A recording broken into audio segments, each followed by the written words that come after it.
Nasign ko po yung last page po bago pa ako umalis po, Your Honor. Binasa mo ba yung counter affidavit? Regarding po doon sa question po, I invoke my right po. With all due respect, Senator. SP Pro Tempore. Senator Win, Madam Chair, sino nag-prepare ng counter affidavit mo? Lawyer po. Yeah, I know. Sino nga? Law firm? Opo, law firm. Ano yung law firm? Atienza Avisado po. Gana Atienza Avisado Law Offices. So, nung prepare ng lawyers mo to, itong law firm mo to, alam na ng mga lawyers mo na wala ka na rito? Hindi po. What do you mean hindi po? Alam nila na nandito ka? Samantalang wala ka na talaga? Hindi po namin pinag-usapan. Paano mo napirmahan nito na wala ka? Yung last page po, napirmahan ko po siya bago po ako umalis. Hindi. Ang date dito, August 14, no? Oh, August 14. Kailan mo pinirmahan itong affidavit? Counter affidavit?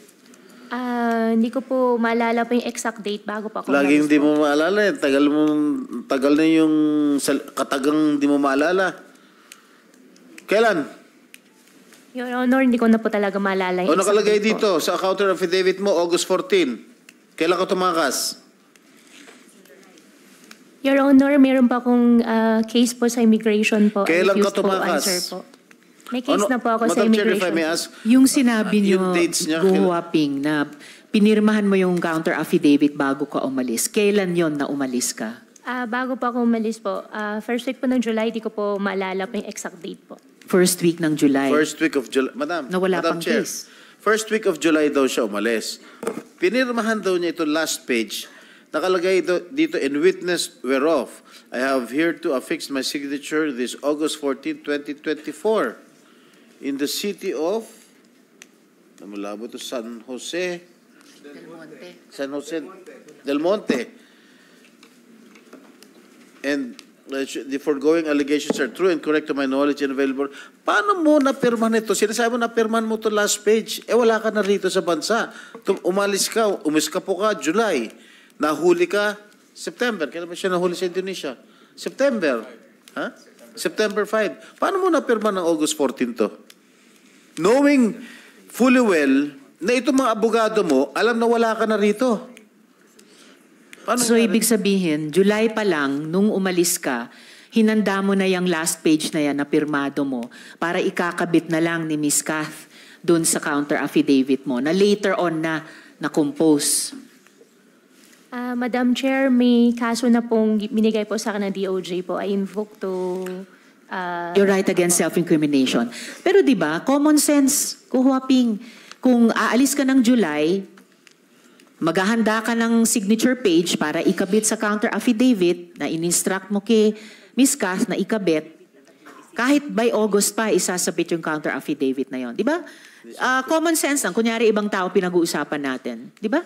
Ganun yun, wala na kayo nung August eh, wala na yung taong yun nung August, right? Madam Chair, maybe we can ask attorney if her lawyer is present. Attorney Avisado, nandito ba? Nandito ba, Comsec, si Attorney Avisado? While we're waiting, Madam Chair, Senator Joel. may I just put into the records, Madam Chair, yung binanggit ni alias Alice Go, pumipirma po siya ng dokumento, according to her, in her own words, last page, without knowing what's inside. That's what she said, Madam Chair. She also said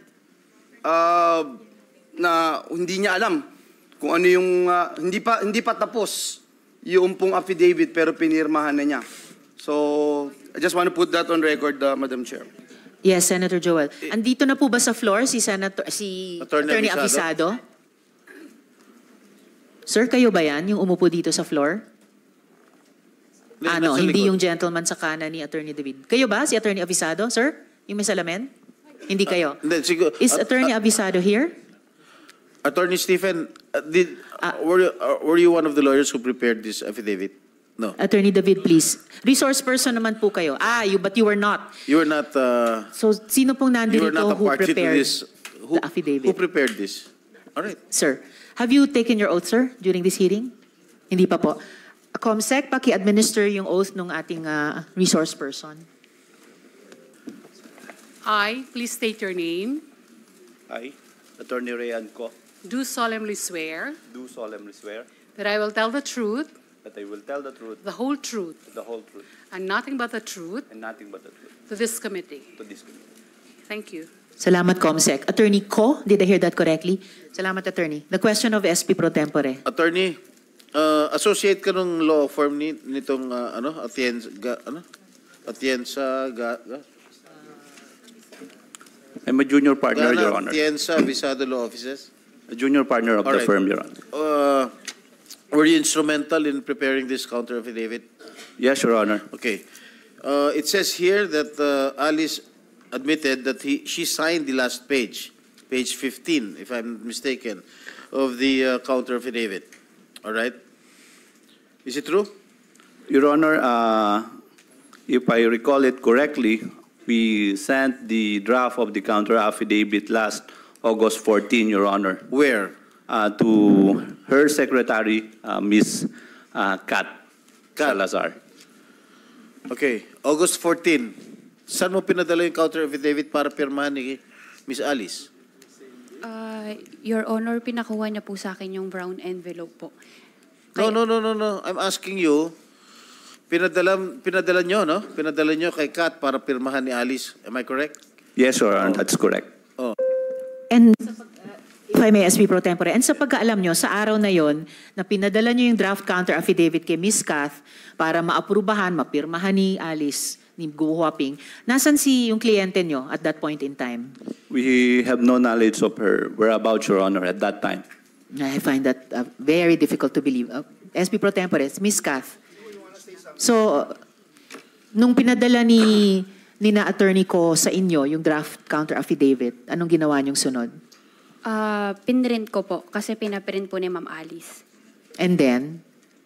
Nung pagkakuha ko po ng brown envelope, una po, kinuha ko po yung brown envelope sa bahay po niya. Tapos po, pinrint ko po yung sinend sa akin through Viber po, nung affidavit po na inattach ko po doon yung sign page po.